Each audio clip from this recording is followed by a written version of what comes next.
The leaders of Israel summoned him, and Jeroboam and all Israel went to speak with Rehoboam. Your father was a hard master, they said. Lighten the harsh labor demands and heavy taxes that your father imposed on us.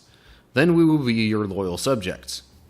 Apparently the people were tired of the harsh labor and the heavy taxes, as it mentions kind of in this section. Like, you don't get a temple and a palace as majestic as what they had without a lot of hard work. It didn't really directly say anything about the taxes and if that played any sort of a role in the ultimate abundance of supplies for the temple and then for other things afterwards. But it definitely could have been related. Now that all that's done, or especially now that all that's done, the people are, wanting things eased up, and they saw the crowning of a new king as a great opportunity to try and ask for that. What's up, cool people? My name's Matt. Welcome back to our Bible study. Alright, so now we're looking at 2 Chronicles chapter 10. So, last chapter it kind of wrapped up the summary of Solomon's reign as king of ancient Israel. It said then that his son Rehoboam became the next king. And honestly, I don't know if there's a whole lot more context that's needed, other than keeping in mind that 1st and 2nd Chronicles were written as sort of a recap to the ancient Israelite exiles, to kind of say how they got into this position of being exiled and how they could hopefully set things right. So, yeah. I guess without further ado, let's read 2 Chronicles 10 here. Rehoboam went to Shechem, where all Israel had gathered to make him king. When Jeroboam, son of Nebat, heard this, he returned from Egypt, for he had fled to Egypt to escape from King Solomon. The leaders of Israel summoned him, and Jeroboam and all Israel went to speak with Rehoboam. Your father was a hard master, they said. Lighten the harsh labor demands and heavy taxes that your father imposed on us. Then we will be your loyal subjects. Rehoboam replied, Come back in 3 days for my answer. So the people went away. Then King Rehoboam discussed the matter with the older men who had counseled his father Solomon. What is your advice? He asked. How should I answer these people? The older counselors replied, If you are good to these people and do your best to please them and give them a favorable answer, they will always be your loyal subjects. Okay, gonna pause there for a bit. So, apparently the people were tired of the harsh labor and the heavy taxes, as it mentions kind of in this section. Like, you don't get a temple and a palace as majestic as what they had without a lot of hard work. And it didn't really directly say anything about the taxes and if that played any sort of a role in the ultimate abundance of supplies for the temple and then for other things afterwards. But it definitely could have been related. So, now that all that's done, or especially now that all that's done, the people are, wanting things eased up, and they saw the crowning of a new king as a great opportunity to try and ask for that. Rehoboam, barely even being king at this point, understandably is probably like, I'm not sure what to do just yet. Give me some time to think about that. So he goes to some of his father's advisors and sees, or, asks them what they think he should do. And they basically said, yes, you should lighten up on these people a bit if you want to have their favor. So he gets the advice of the older counselors, and then we get to verse 8 here. But Rehoboam rejected the advice of the older men, and instead asked the opinion of the young men who had grown up with him and were now his advisors. "What is your advice?" he asked them. "How should I answer these people who want me to lighten the burdens imposed by my father?" The young men replied, "This is what you should tell those complainers who want a lighter burden. My little finger is thicker than my father's waist. Yes, my father laid heavy burdens on you, but I'm going to make them even heavier. My father beat you with whips, but I will beat you with scorpions." He apparently doesn't like the advice of the older counselors, given what happened during Solomon's reign, how things had gotten so magnificent with the palace and the temple and all this wealth. And I think even just from that perspective, it's understandable that he wouldn't want to change what was happening to get them to that. So then he talks with some younger men who he grew up with, apparently. And they say the exact opposite. They're like, nah. Don't lighten their loads.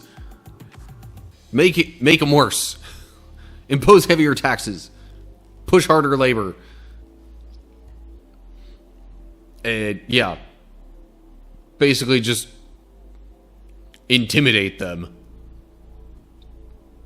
And of course, because they're his friends, he's probably gonna go with that advice. Especially since it already says he rejected the older men's advice. But we'll read what happened starting in verse 12. 3 days later, Jeroboam and all the people returned to hear Rehoboam's decision, just as the king had ordered. But Rehoboam spoke harshly to them, for he rejected the advice of the older counselors and followed the counsel of his younger advisors. He told the people, "My father laid heavy burdens on you, but I'm going to make them even heavier. My father beat you with whips, but I will beat you with scorpions." So the king paid no attention to the people. This turn of events was the will of God, for it fulfilled the Lord's message to Jeroboam, son of Nebat, through the prophet Ahijah from Shiloh. When all Israel realized that the king had refused to listen to them, they responded, "Down with the dynasty of David.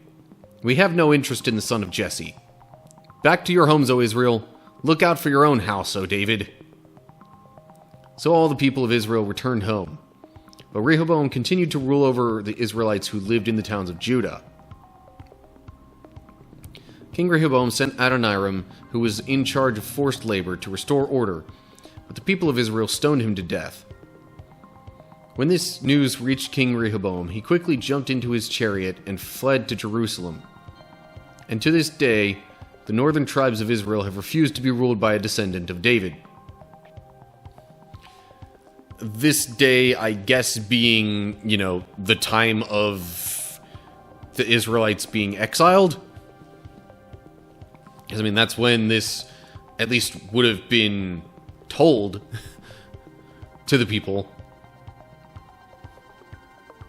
Which, by the way, most of this would have been spoken to the majority of people who would have gotten any word of this, because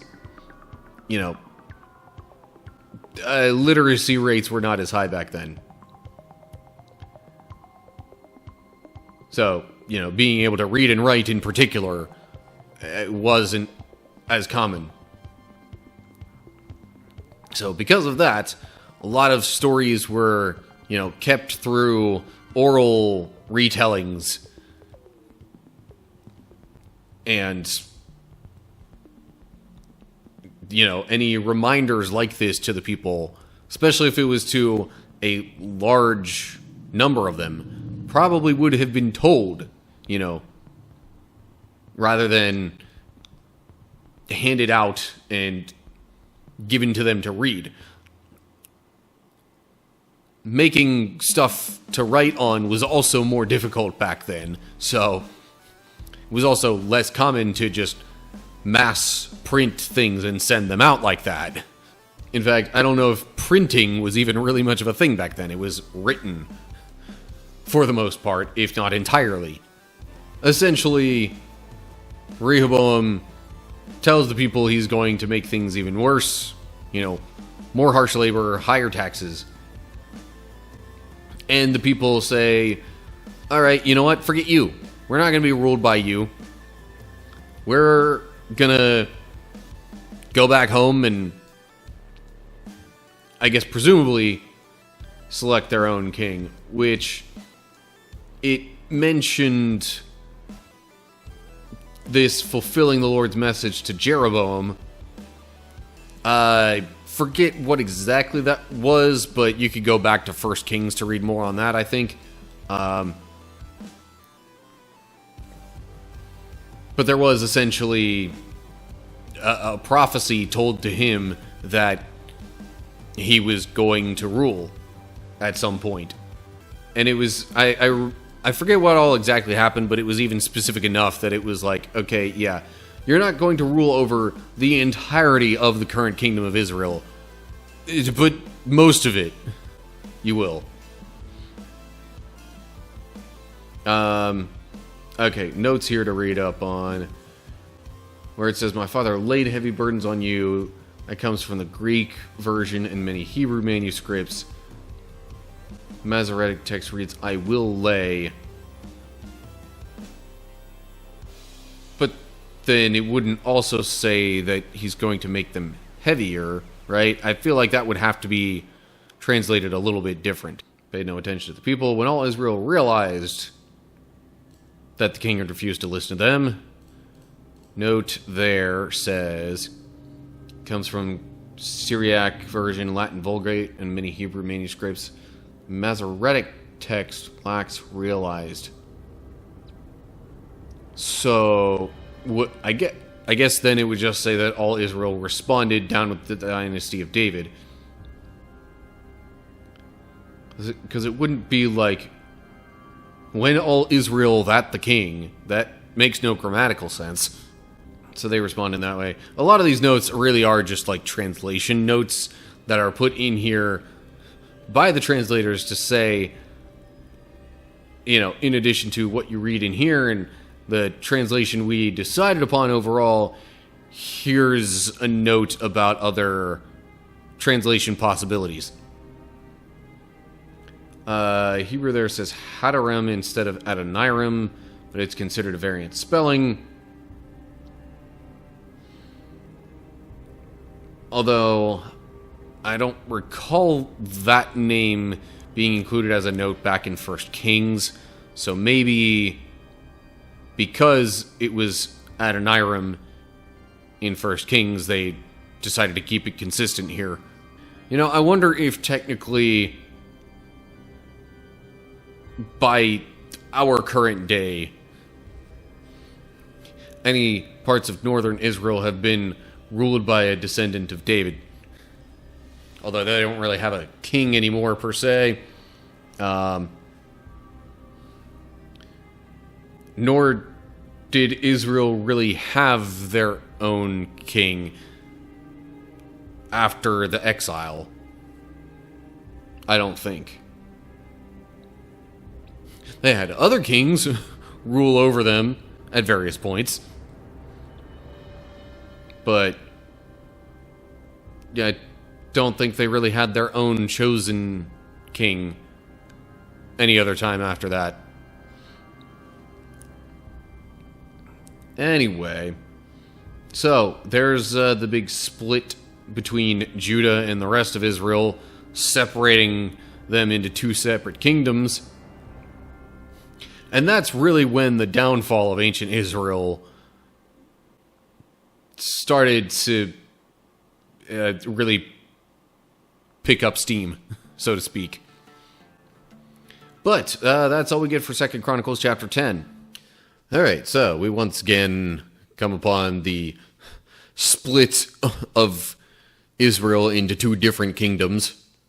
You know, northern Israel and then southern Judah.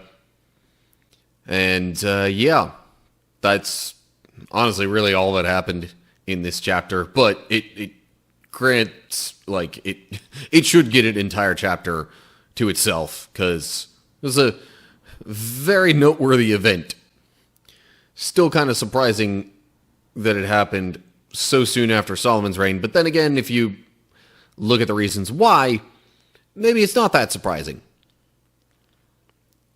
It didn't really describe in detail the high taxes, especially. The harsh labor, I guess, could have been implied from the temple and the palace being built and all that kind of stuff. But the taxes, that's not really so obvious from what happened and how it described Solomon's reign up until this point. But anyway, yeah, so as we proceed through the rest of 2 Chronicles, I imagine it'll have the kingdom split. Not sure if it'll bounce back and forth between the two kingdoms like 1st and 2nd Kings did. We'll have to see, I guess. So, as always, like and share if you enjoyed the video, subscribe to the channel and click the bell to get updates when I post new videos. Look down in the description for links to social media pages and my Discord server and supporter page, and anything you might want as far as links to pages where you can find my content and interact. Speaking of interactions, down below the description, feel free to leave your thoughts and questions in the comment section. So that's going to do it for now. Hope you're all doing well. Hopefully I'll see you soon for another video, but whatever the case is, until next time, stay cool, people.